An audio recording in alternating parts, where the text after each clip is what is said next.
So I just want to zoom out for just a second because what we just seen in recent days with that racist post isn't some random one-off mistake. This has been like part of a pattern that's been working in this country for a very long time, and it's called a dog whistle. If you're unfamiliar with what a dog whistle is, it's when someone says or shares something that sounds harmless or just a joke to some people, but well, it ends up sending a very clear message to others. It's not meant to be subtle at the people it's aimed at. It's just meant to be deniable to everyone else. So, like when people say, you're overreacting, it's just a meme, it's just humor, it's just politics. That's literally how dog whistles are designed to function. Plausible deniability is the feature, not a bug. And the reason this is still working so well in 2026 is because we've normalized the idea that intent matters more than impact. People don't ask, who does this harm? Who does this signal to? What history does this imagery carry? They just ask, well, did I feel personally offended? And if the answer is no, then suddenly the harm just doesn't exist to them.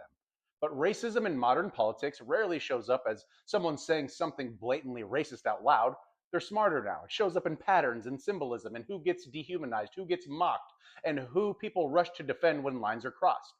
That's how it survives, not because people don't see it, but because enough people choose not to. And here's the uncomfortable part.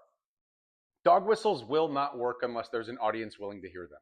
This isn't just about the person posting or saying the thing. It's about the people who always seem to rush in to explain it away, minimize it, or reframe it as, well, you're just being too sensitive. That defense is what keeps the cycle alive. It teaches powerful people that they can keep pushing the line because there will always be a group ready to clean it up for them after the fact. And, well, over time, that line does move.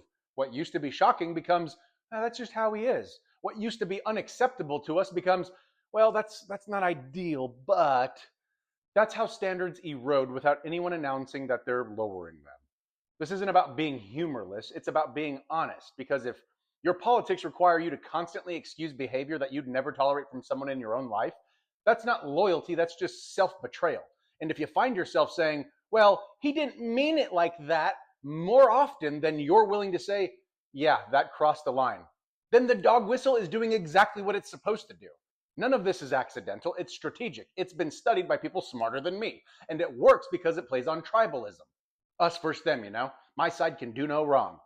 But if we actually care about dignity and basic human decency and not dehumanizing people for political sport, we can't keep pretending that this stuff is harmless.